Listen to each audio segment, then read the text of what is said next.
نحمده ونصلي على رسوله الكريم اما بعد فاعوذ بالله من الشيطان الرجيم بسم الله الرحمن الرحيم قل هو القادر على ان يبعث عليكم عذابا من فوقكم او من تحت ارجلكم او يلبسكم شيعا ويذيق بعضكم بأس بعض انظر كيف نصرف الآيات لعلهم يفقهون صدق اللہ العظیم۔ میرے پیارے بھائیو، اللہ پاک جل جلالہ قرآن عظیم الشان میں سورۃ انعام کے اندر فرماتے ہیں کہ اے نبی صلی اللہ علیہ وسلم آپ فرما دیجئے کہ وہ اللہ قادر ہے اس بات کر تمہارے اوپر سے جو ہے عذاب بھیجے، تمہارے نیچے سے یعنی زمین پھٹ جائے اور تمہارے نیچے سے عذاب تمہیں دے، یا تمہیں جو ہے گروہ کر دے اور تمہیں جو ہے ایک دوسرے کے اندر جو ہے وہ جنگوں کے اندر ڈال دے تمہیں۔ تو اللہ پاک جل جلالہ ہر چیز پر قادر ہے۔ اللہ پاک فرماتے ہیں انظر، دیکھیے آپ کیف نصرف الآیات، کیسے ہم بار بار بیان کرتے ہیں اپنی آیاتوں کو، لعلہم یفقہون، تاکہ یہ سمجھ جائیں یہ لوگ۔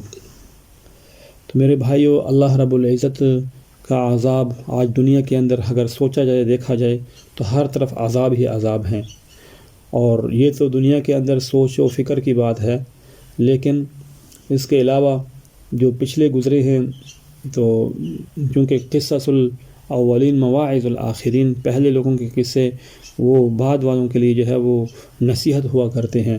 حضرت مولانا مفتی شفیع رحمہ اللہ اپنی ایک تصنیف ہے کشکول میں علامہ ابن جوزی رحمہ اللہ کی کتاب المدحج سے مصائب و حوادثات کے چند واقعات نقل کیے ہیں جو دنیا میں مختلف ادوار میں پیش آ چکے ہیں۔ پہلا واقعہ سن 18 ہجری میں حضرت فاروق اعظم رضی اللہ تعالیٰ عنہ کے عہد میں بارش کا ایسا قحط پڑا کہ ہوا میں بجائے غبار اڑنے کے راکھ اڑتی نظر آتی تھی، اس لیے اس سال کا نام الرمادہ ہو گیا۔ وحشی جانور بھوک پیاس سے عاجز ہو کر انسان کے پاس آ جاتے تھے۔ حضرت فاروق اعظم رضی اللہ تعالیٰ عنہ نے یہ عہد کر لیا تھا کہ گھی دودھ اس وقت تک نہ کھاؤں گا جب تک قحط رفع نہ ہو اور عام مسلمان یہ چیزیں نہ کھانا شروع کرے۔ سن 64 ہجری میں بصرہ کے اندر شدید طاعون آیا کہ امیر بلدہ کی والدہ کا انتقال ہو گیا تو اس کا جنازہ اٹھانے کے لیے 4 آدمی نہ ملے۔ سن 96 ہجری میں طاعون جارف کا واقعہ پیش آیا جس میں 3 دن کے اندر 70,000 آدمی ہلاک ہوئے۔ اسی طاعون میں حضرت انس رضی اللہ عنہ کے 80 لڑکے مبتلا ہو کر انتقال کر گئے۔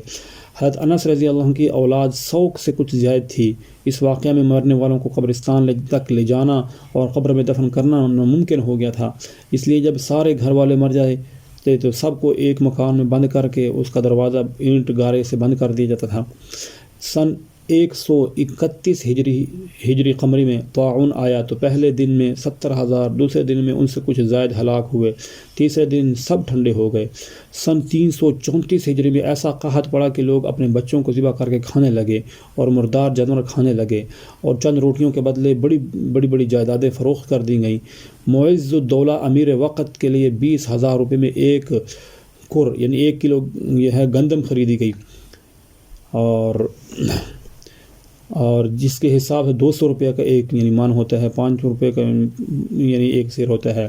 سن 448 ہجری میں قحط اس قدر شدید برپا ہوا کہ 5 سیر غلہ 7 گنا ایک انار کی اور ایک گنے میں ملتا تھا۔ اور اسی طریقے سے مثال یہ ہے صبح کے وقت تینوں یعنی گھروں کے اندر جو ہے اس طرح مرے ہوئے پائے جاتے تھے۔ اور اس طریقے سے جو ہے وہ سن 462 ہجری میں اس قدر شدید قحط پڑا اور وبا پڑی کہ آدمی کو کھانے لگے، اور بادام اور شکر روپیہ میں آنے لگی۔ یعنی میں کہنے کا یہ ہے کہ اس طرح کے ہر چیز کو بیچنے لگ گئے۔ اس طرح قحط میں وزیر ایک روز اپنے گھوڑے سے ایک جگہ اترا تو 3 آدمیوں نے دوڑ کر گھوڑے کو ذبح کیا اور کچا گوشت کھانے لگے۔ اس پر وزیر نے ان تینوں کو سولی پر چڑھا دیا۔ صبح کو دیکھا گیا کہ ان تینوں کی صرف ہڈیاں باقی رہ گئی تھیں، وہ لوگ آ کر ان لوگوں کا گوشت بھی کھا چکے تھے۔ نعوذ باللہ من الآفات والاحاداث۔ اللہ پاک ہمیں ایسے عذابوں سے محفوظ فرمائے۔ اللہ پاک آج کے دور میں بھی اس طرح کے اس سے زیادہ گناہ ہیں جو دیکھا جائے۔ اس دور میں تو اتنے گناہ نہیں ہوتے تھے، لیکن اس کے باوجود جو ہے اتنا سخت عذاب ان کے اوپر آئے، اور آج کے دور میں تو بہت ہی زیادہ جو ہے وہ گناہ ہیں۔ تو میرے بھائیو، دنیا کے اندر دیکھو کتنے عذاب ہیں۔ اللہ پاک ہمیں محفوظ فرمائے، آمین یا رب العالمین۔